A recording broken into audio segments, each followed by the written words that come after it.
Bonjour à toutes et à tous, comment profiter au maximum d'une superbe vue sur la vallée de la Meuse, comment profiter aussi des apports solaires, comment vivre dans une maison très ouverte, très vitrée alors que l'on est une famille recomposée. Eh bien c'est de tout cela entre autres dont nous parlerons dans cette émission.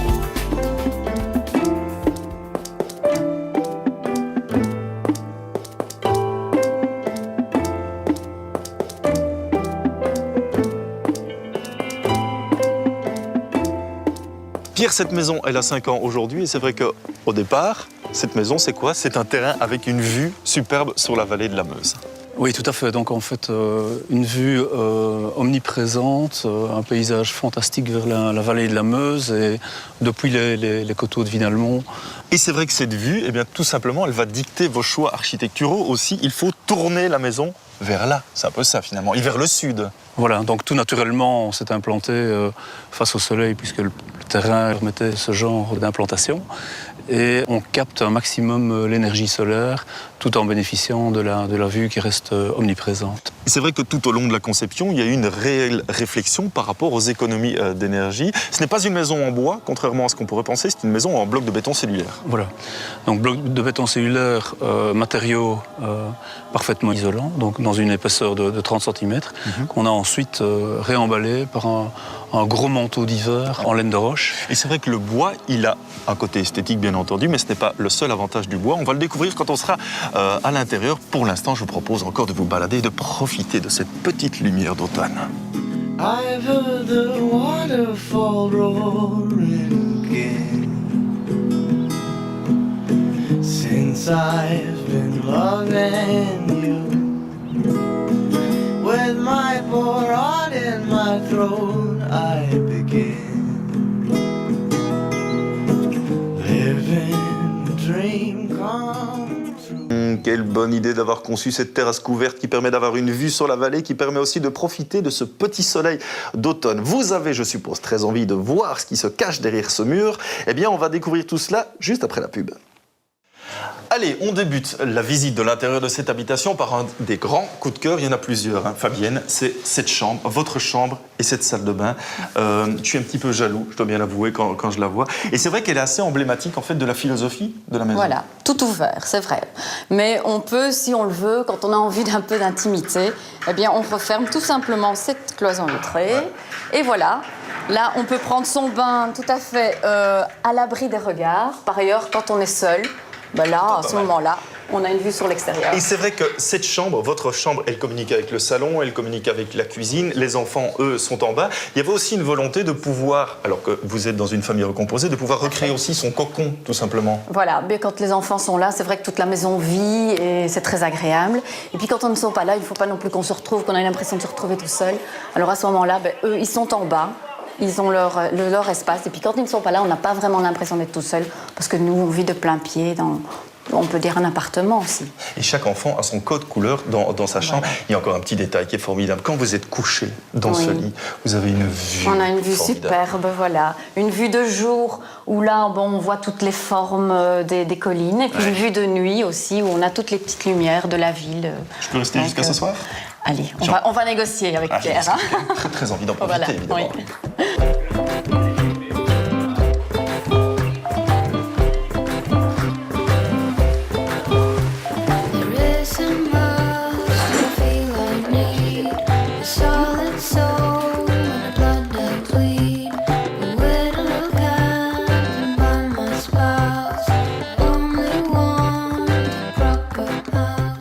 Alors, au-delà de tous ces aspects vie pratique dans la maison, je voulais qu'on parle un tout petit peu, Pierre, du dessin du mobilier, parce que c'est vrai qu'il s'intègre bien aussi au dessin architectural de la maison.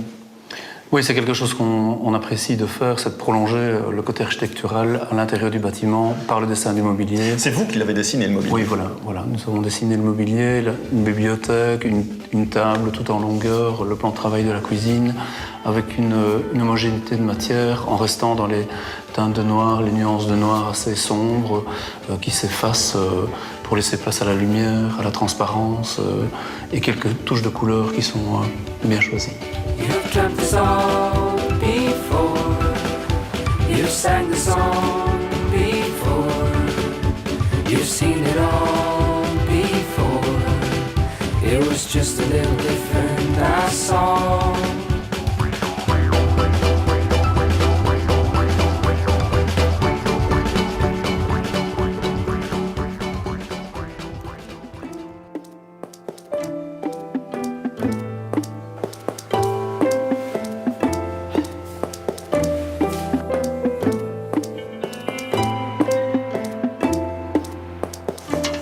hop, un petit peu d'exercice pour arriver sur le toit de cette habitation, un toit plat. Pierre, je voulais revenir au chapitre économie d'énergie. C'est vrai que le toit plat, on va en parler dans quelques instants, mais j'avais une autre question. On m'a toujours dit que des panneaux solaires devaient être inclinés. Or ici, ils sont à plat.